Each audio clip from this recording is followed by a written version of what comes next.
नमस्कार साथियों, मैं विनोद विमान आज आपके अपने में किसी अपने को लेकर फिर हाजिर हुआ हूँ। आज हम उनसे बात करेंगे किस तरह से वो जो है एक समाज सेवी के साथ एक राजनीति में भी अपना योगदान देते हैं, जिन्हें शहर का हर कोई व्यक्ति जानता भी है। और यही नहीं कि वे स्टेट तक के राजनीति में अपना हिस्सा जो ले भागीदारी निभा रहे हैं। जो हमारे साथ राष्ट्रपति में मौजूदा वसीम दाऊदी जी, उन्हीं से जानेंगे कि किस तरह से वे समाज सेवा भी करते हैं और राजनीति भी में भी अपने सक्रिय रहते हैं। तो किस तरह से सब कर पाते हैं, कैसे इस लाइन में आए। तो स्वागत है जी आपका हमारे अपने प्रोग्राम में। तो हम जानना चाहेंगे अपने दर्शकों से कि आप जैसे इतनी कम उम्र में आप स्टेट के अंदर जो है बड़ा रुतबा निभा रहे हैं, कांग्रेस पार्टी से आप जुड़े हैं, तो साथ में एक आप मदरसा भी चलाते हैं, हमारे छोटे छोटे बच्चों को शिक्षा भी देते हैं, तो ये सब कैसे कर पाते हैं? बिस्मिल्लाहिर्रहमानिर्रहीम। शुरू करता हूँ लेकर अल्लाह का नाम जो बड़ा मेहरबान है। जैसे कि आपने क्वेश्चन किया, उसका आंसर देखो, जो कुछ भी मुझे मिला और जो कुछ अल्लाह दे रहा है वो अल्लाह का फजल है। और मेरे शेख, मेरे मुर्शिद, मेरे मुरब्बी, मेरे हजरत वाला जो मौलाना दाऊद साहब है, उनकी तवज्जो है, मेरे माँ बाप की और मेरे गुरुओं की दुआ मेरे साथ है। और रही बात, आपने ये क्वेश्चन किया स्टेट लेवल का पद मिलना या समाज सेवी का।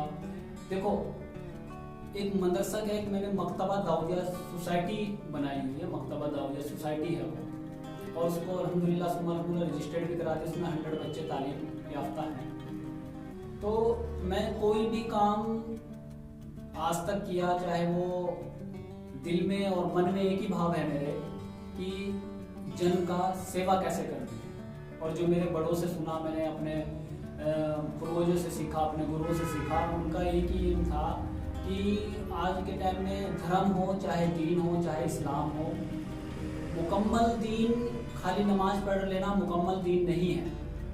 और अल्लाह अल्लाह कर लेना, जमात में चले जाना, खानका में बैठ जाना, ये मुकम्मल दीन नहीं है। दीन तो भूखे को खाना खिलाना भी दीन है, प्यासे को पानी पिलाना भी दीन है, और कोई गलत रास्ते पे चल रहा है उसको सही रास्ता दिखाना भी दीन है।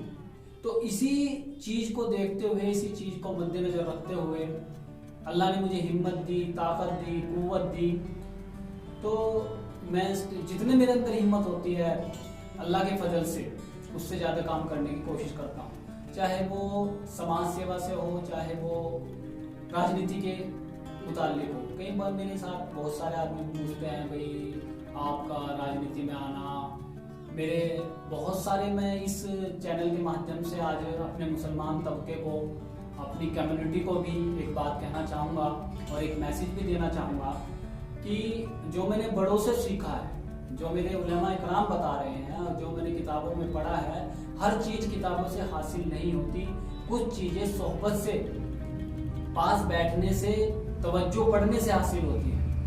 इसलिए हर इंसान को, चाहे वो मेरा हिंदू भाई हो, सिख भाई हो, मुसलमान भाई हो, अपना गुरु बनाना जरूरी है, दीन में भी और धर्म में भी। तो सबसे बड़ी बात तो ये है कि मेरे लोग कहते हैं दीन तो ये अजीब है, राजनीति भी करता है और मकतब भी चला रहा है। तो मेरे जो बड़ों से सुनी मुझे एक बात बड़ी याद है, अगर एक इंसान डॉक्टर बना, एक इंसान डॉक्टर बना और वो डॉक्टर बनने के बाद उसके दिल में सिर्फ एक ही कुड़न थी, एक ही प्यास थी कि मेरे मोहल्ले में, मेरे बस्ती में, मेरे शहर में आज MBBS की फीस 500 रुपये है। अगर मैं MBBS डॉक्टर बन गया तो मैं लोगों की सेवा करूंगा। 10 रुपये में पर्ची काट के लोगों को, 50 रुपये में पर्ची काट के, वो 500 की जगह 50 रुपये में मुहैया होऊंगा और लोगों के खैर ख्वाही का काम करूंगा। तो अब वो उसकी दुनिया नहीं है भाई, मेरा जो मानना है वो अब उसकी दुनिया, जो बड़े बताए, वो दुनिया नहीं है, वो उसका धर्म बन गया, अब वो उसका दीन बन गया। और एक आदमी है, बस अल्लाह माफ करे, वो सिर्फ, चाहे वो कुछ भी बन रहा है, चाहे वो कोई भी धर्म से है, चाहे वो दीन से है, दुनिया से है, सिर्फ वो इसलिए बन रहा है कि लोग मुझे बड़ी वाहवाही करेंगे, मेरी बड़ी प्रशंसा होगी, मेरे लिए बड़े बड़े खाने आया करेंगे, लोग मुझे कह करेंगे ये बड़ी सखी है, ये बड़ी इमदाद करता है। तो अब वो चाहे वो कितनी ही बड़े मुकाम पे पहुंच गया, लेकिन अब वो उसका धर्म नहीं, वो दीन नहीं, अब वो उसकी दुनिया है। तो इसी चीज को देखते हुए अगर मेरा राजनीति में भी आना हुआ तो सिर्फ इसीलिए कि बहुत सारे काम ऐसे जो सिस्टम से होते हैं और आज वक्त की जरूरत भी है। मैं आज अपने एक छोटा बच्चा होने के नाते एक रिक्वेस्ट, एक अपील भी करना चाहूँगा। जो हमारे उलमा इकराम कह रहे हैं, आज हमें हाफिज की ज़रूरत है तो वकील की भी ज़रूरत है, आज हमें कारी की ज़रूरत है तो हमें डॉक्टर की भी ज़रूरत है, आज हमें जज की भी ज़रूरत है, इंस्पेक्टर की भी ज़रूरत है। अपनी दीन धर्म का भी काम करो और दुनिया का भी काम करो। तो आप कांग्रेस पार्टी से जुड़े हैं, जैसे स्टेट में आपके पास कार्यकारिणी सोशल मीडिया सदस्य का सदस्य हैं, तो जैसे अगर बात करें तो देखा जाता है कि कांग्रेस के ऊपर हमेशा आरोप लगते हैं गुटबाजी के, तो वो ये कैसे आप यहाँ पर, जैसे यहाँ भी 4 हैं अलग अलग स्टेट के, उनके साथ मिलकर आप कैसे करें? देखो, सबसे बड़ी बात तो मैं आपको एक बात कहना चाहूँगा कि मेरे अंदर काम करने की एक हिम्मत और एक ताकत अल्लाह के फजल से मिली हुई है और मेरे बड़ों की दुआ से मिली हुई है। मैं सबकी रिस्पेक्ट करता हूँ। मेरे जैसे यहाँ पे 4 विधायक हैं और जितने मेरी कांग्रेस के सीनियर और वरिष्ठ नेता हैं, मैं दिल से उनका एहतराम करता हूँ, रिस्पेक्ट करता हूँ। और मेरा तो मानना ये भी है कि कोई भी इंसान है, अगर वो छोटा बने बिना बड़े बनने की कोशिश करेगा और अंगूर बने बिना मुनक्कब बनने की कोशिश करेगा, चाहे वो दीन हो चाहे वो दुनिया हो, तो वो फितना ही फैलाएगा, वो काम ही बिगाड़ेगा।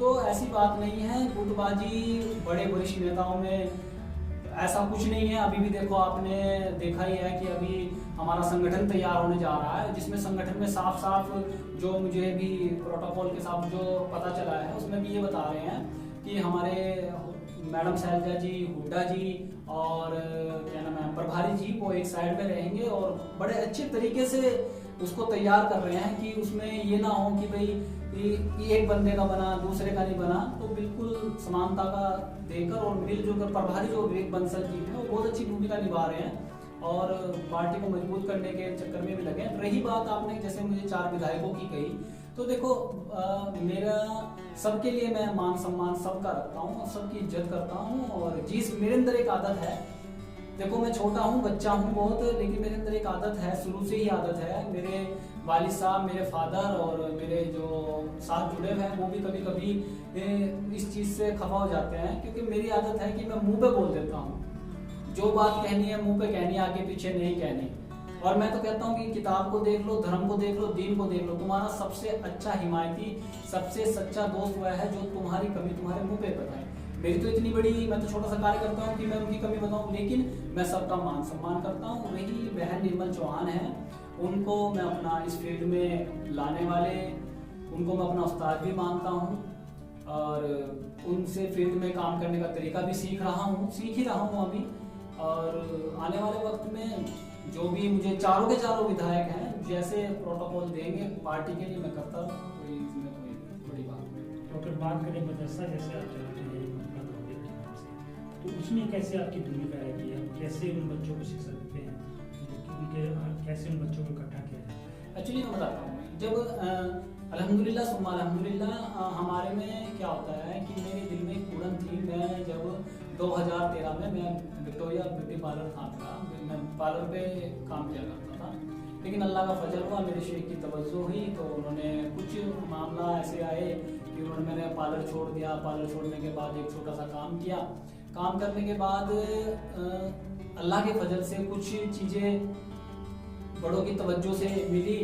तो मिलने के बाद मेरे पास एक बच्चा था, तो अब्दुल रऊफ मेरे साथ ही रहा था, कारी था वो। तो मेरे दिल में एक उड़न थी और आज तक है और इंशाल्लाह मरते दम तक रहेगी कि मैं, और सबसे अपील भी करना चाहूँगा कि आज के टाइम में बहुत सारी NGO, बहुत सारी संस्थाएं बहुत अच्छा काम कर रही हैं, बहुत अच्छा काम, अच्छा नहीं बहुत अच्छा, लेकिन क्या है कि देखो सारी संस्थाओं का मैंने टारगेट, कपड़ा देने वाला बहुत है। आप देखो कि हर संस्था कपड़ा देता है और जिसके पास, बच्चों के पास कपड़े ज़्यादा जाते हैं तो वो कपड़े फेंक भी देता है। और खाना खिलाने वाले भी बहुत हैं। आपने देखे होंगे कि बहुत सारी संस्थाएं शाम के टाइम या दिन में या रात में बेचारे बहुत सेवा करते हैं और उनको खाना भी खिलाते हैं। लेकिन जब एक आदमी का पेट भर जाता है, एक बच्चे का पेट भर जाता है ना, तो वो पेट भरने के बाद जो उसको एक्स्ट्रा खाना मिलता है तो उसको खिलाना या फेंकना स्टार्ट कर देता है। लेकिन एक इल्म, एक एजुकेशन, एक पढ़ाई एक ऐसी चीज है कि अगर आप गरीब के, मैं जो मेरे दिल दिमाग में है और इंशाल्लाह मरते दम तक रहेगी कि आप किसी भी जगह जाओ, मैं सबसे अपील भी करना चाहूँगा, गरीब बस्ती में, वैसे तो सारे ठीक है, जहाँ गरीब बस्ती देखे तो उनके बच्चों को उठाओ, उनको तालीम याफ्ता दो, उनको पढ़ाओ, उनको लिखाओ और उससे क्या होगा, मेरा मानना इससे क्या होगा, अगर एक बच्चा पढ़ लिया, अगर वो मंदिर का पुजारी भी बन गया तो कम से कम भाई 7-8 हजार रुपये तो उसकी भी सैलरी है। मस्जिद का इमाम बन गया, उसकी भी 7-8 हजार रुपये सैलरी है। और फिर उसके बाद कुछ भी बना, पढ़ाई करके वो टीचर बन गया या कुछ बन गया, तो एक तो वो लोगों को जागृत करेगा, और नंबर दूसरा क्या करेगा, वो अंधकार से निकलकर अपने पूरी फैमिली को शिक्षा के इल्म की महत्ता बताएगा। तो मेरी जो एनजीओ का मैंने स्टार्ट किया था, मेरी दिल में एक मनसा थी एक कि भाई बच्चे जो है ना पढ़ें। अभी क्या था कि जब मैंने मकतबा दाऊदिया बनाया, मकतबा दाऊदिया अल्लाह ने बनवाया, तो मेरे दिल में एक उड़न थी कि हमारे जो ओल्ड अमेरिका में जो बच्चे थे वो सारे स्कूलिंग वाले थे। जो बच्चे स्कूल में जाया करते थे सुबह 7 बजे से लेकर 5 बजे तक वो बच्चे पढ़ते रहते थे। और अब जैसे भाई बड़े बड़े स्कूलों में जाने वाले बच्चे तो 5 बजे वो फ्री होता, तो हमारी जो संस्कृत है, इंडियन कल्चर है, जैसे पंजाबी, संस्कृत या उर्दू, अरबी, वो नहीं पढ़ पाते थे, तो वो वेस्टर्न कल्चर की तरफ जा रहे थे। तो मैंने स्टार्टिंग में सिर्फ 4 बच्चे थे, 4 बच्चों से पढ़ाना अल्हम्दुलिल्लाह शुरू किया, और उनको सिर्फ अपने साथ ऐसे ही उनके साथ रला मिला घुला मोहब्बत से, उनके खेल के टाइम स्कूल की तरह। तो उन बच्चों के अंदर आप कभी आओगे, मैं आपसे तारुफ भी कराऊंगा उन 100 बच्चों को, तो उन बच्चों को अपने कल्चर की तरफ लाना, अपने इंडियन कल्चर की तरफ लाना, क्योंकि वेस्टर्न कल्चर जो है ना वो नाश का कारण है। मकतबा दाऊदिया बनाने का सबसे बड़ा है कि इल्म रोशनी है, एजुकेशन फेल है, और दूसरा कि हम वेस्टर्न कल्चर छोड़ के इंडियन कल्चर की तरफ वापस आए। ये विनाश का कारण है वेस्टर्न कल्चर। अगर बात करें तो कांग्रेस को एक समुद्र माना जाता है, मगर जब भी कभी यमुनानगर में प्रदर्शन होता है तो देखा जाता है जो यहाँ पर शीर्ष नेता है उनका एटीट्यूड बहुत सामने देखने को मिलता है। कोई आगे आता है, कोई पीछे आता है, कोई सम्मिलित नहीं हो पाता है। ये क्या कारण है?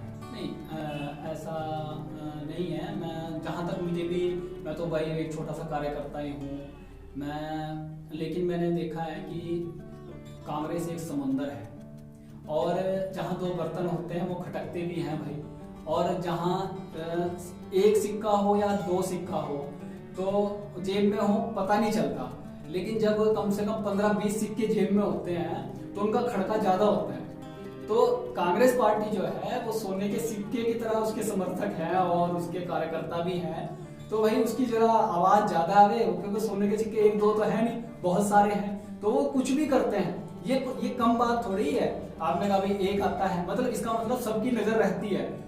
तो अगर जिस पेड़ पे फल ज्यादा होंगे, फ्रूट ज्यादा होंगे, उसी पे तो पत्थर पड़ेंगे।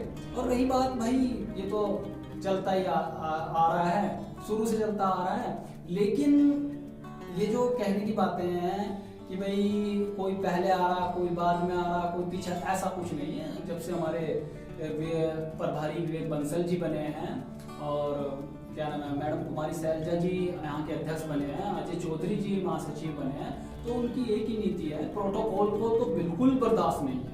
बिल्कुल जो प्रोटोकॉल तोड़ेगा, चाहे वो छोटा कार्यकर्ता है चाहे वो बड़ा नेता है। मैंने जहां तक देखा, मैं तो अभी सीख ही रहा हूँ और मरते दम तक सीखता रहूंगा, मैंने एक चीज को नोट किया है कि जो भी प्रोटोकॉल तोड़ता है, चाहे वो छोटा सा कार्यकर्ता, चाहे वो कितनी बड़ी वरिष्ठ नेता है, तो उसको एकदम से उसे खरा जाता है। प्रोटोकॉल पे काम करना भी चाहिए।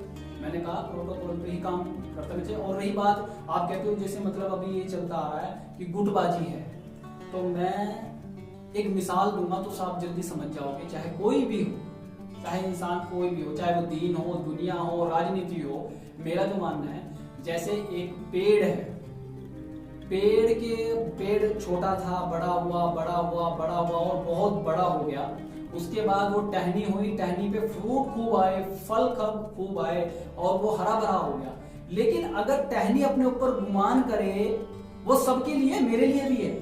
मैं ये नहीं कि एक ही नेता को टारगेट बना रहा या एक ही कार्यकर्ता को टारगेट बना रहा, मैं सबको कह रहा हूँ, चाहे वो दीन का भी हो चाहे वो दुनिया का भी। आजकल जो जनरेशन चल रही है ना, वो किसी के यहाँ काम करती है या किसी के रिस्पेक्ट नहीं करते, अपने सीनियर की रिस्पेक्ट नहीं करते, उनके लिए भी, सबके लिए मैसेज है। बच्चों के लिए, बच्चे अल्हम्दुलिल्लाह सुम्मा अल्हम्दुलिल्लाह मुझे बड़ा प्यार देते हैं, 100 बच्चे बहुत प्यार देते हैं, मेरी बात को बहुत तवज्जो सुनते हैं। तो मैं उनके लिए भी कहूँगा कि वो जो पेड़ है, जड़ बड़ी हुई, पेड़ बना, पेड़ से पौधा बना, वृक्ष बना, उस पर फ्रूट आया,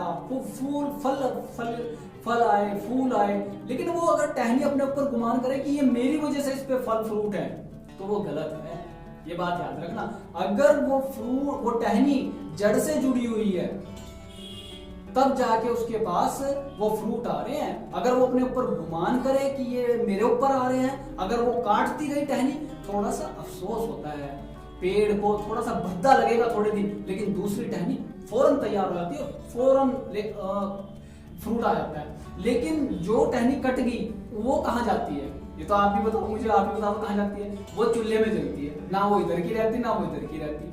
तो भाई कोई भी चीज है, हमें पहले अपने बड़ों की रिस्पेक्ट, जैसे ऑल इंडिया कांग्रेस श्रीमती सोनिया गांधी जी, माननीय राहुल गांधी जी, प्रियंका गांधी जी, और हमारे प्रभारी जो विवेक बंसल जी हैं, और क्या नाम है यहाँ पे कुमारी सैलजा जी, अजय चौधरी जी, और जो हमारे यहाँ के यमुनानगर हल्के के वरिष्ठ नेता है, जैसा वो ऑर्डर दे, छोटे कार्यकर्ताओं को भी क्या सबको मिलजुल कर वो बात माननी चाहिए। अपने आप को ये नहीं समझना चाहिए कि मैं मेरे साथ ये ज्यादा है वो ज्यादा नहीं। आप अगर जड़ से जुड़ोगे तो कामयाब रहोगे, चाहे वो दीन भी हो चाहे वो दुनिया भी हो। तो अंत में चाहेंगे कि हमारे जो युवा है या अन्य दर्शक है उनको अपनी ओर से संदेश। देखो जी, मैं तो संदेश तो क्या, मैं तो एक गुजारिश और एक रिक्वेस्ट ही कर सकता हूँ। मैं एक रिक्वेस्ट करूँगा और एक अपील करूँगा, मेरे देखने वाले, मेरे चाहने वाले, अल्लाह जो कुछ मुझे आज तक मिल रहा है वो मुझे अल्लाह के फजल से मिला, मेरे शेख की तवज्जो से मिला, आप लोगों की मोहब्बत से और दुआ से मिला। इसको बना के रखें। और दूसरी बात, आज के टाइम में बच्चों को खास तौर से, मेरे जो दोस्त भी हैं, मेरे सत्संगी भाई भी हैं, मेरे पीर भाई भी हैं, हम लोग क्या करते हैं कि आज वक्त की जरूरत है या कोई किसी फील्ड में काम कर रहा है तो हम उसको क्या करते हैं, उसके अंदर कमियां देखते हैं, हम उसकी हाथ खींचने की बजाय टांग खींचते हैं। तो नहीं, ऐसा नहीं। चाहे कोई किसी भी फील्ड में काम कर रहा है उसका साथ दें, उसको हौसला अफजाई दें। उसको हौसला अफजाई एक ऐसी चीज है, कोई कंधे पे हाथ रखता है ना तो उसके अंदर हिम्मत और ताकत आ जाती है, तो उसका साथ दें। और जो लोग नेगेटिव बात करते हैं या नेगेटिव सोच रखते हैं वो इस तरह के हैं जैसे एक पूरा बदन है, एक बदन पर पूरा बदन पाक साफ, लेकिन उसके एक फोड़ा या फुंसी निकली हुई है तो मक्खी सारी जगह छोड़कर वो फोड़े पर फुंसी पे ही बैठती है। तो जो नेगेटिव सोचने वाले लोग हैं वो सिर्फ 99 पॉजिटिव सोच नहीं देखते, वो सिर्फ वही मक्खी वाला रोल अदा करते हैं, वो वहां बैठ उनकी बातों में ना आए। आपस में मोहब्बत से रहें, प्यार से रहें, इत्तफाक से रहें, चैन से रहें, सुकून से रहें, अपना आप भी जिए, अपने बच्चों को भी जीने दें, आने वाली जनरेशन को भी जीने दें। और सबसे बड़ी बात तो मैं एक मैसेज मेरा हर बाइट के लास्ट में होता है, हाँ से हिंदू, माँ से मुसलमान और हम से हिंदुस्तान। तो सभी पार्टियों से मैं हाथ जोड़ के रिक्वेस्ट करना चाहूंगा, विनती भी करना चाहूंगा, चाहे वो पक्ष है चाहे वो मेरा विपक्ष है, आप अपनी विचारधारा से काम करिए।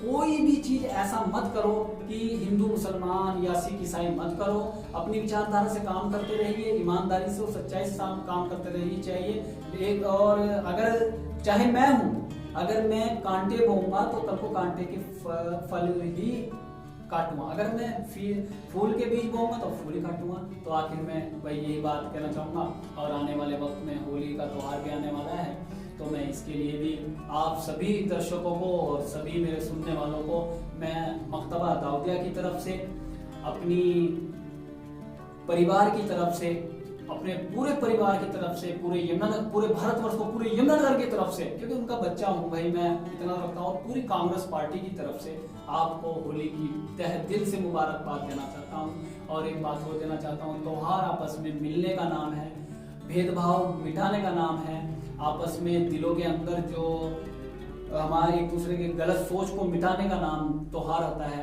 तो इन्हीं त्योहारों को, चाहे वो दिवाली हो, होली हो, ईद हो या कोई भी त्योहार हो, आपस में मोहब्बत से, प्यार से, इत्तेफाक से मनाएं और आपस में मेलजोल बना के रखें और वेस्टर्न कल्चर को छोड़कर अपने इंडियन कल्चर को अपनाएं। जय हिंद, जय भारत। तो ये थे वसीम दाऊदी जी जो बता रहे थे अपने जीवन के कुछ सरल। फिर मिलेंगे किसी नए मोड़ के ऊपर, किसी नए व्यक्ति के साथ जो आपका अपना होगा। तब तक दीजिए हमें इजाजत।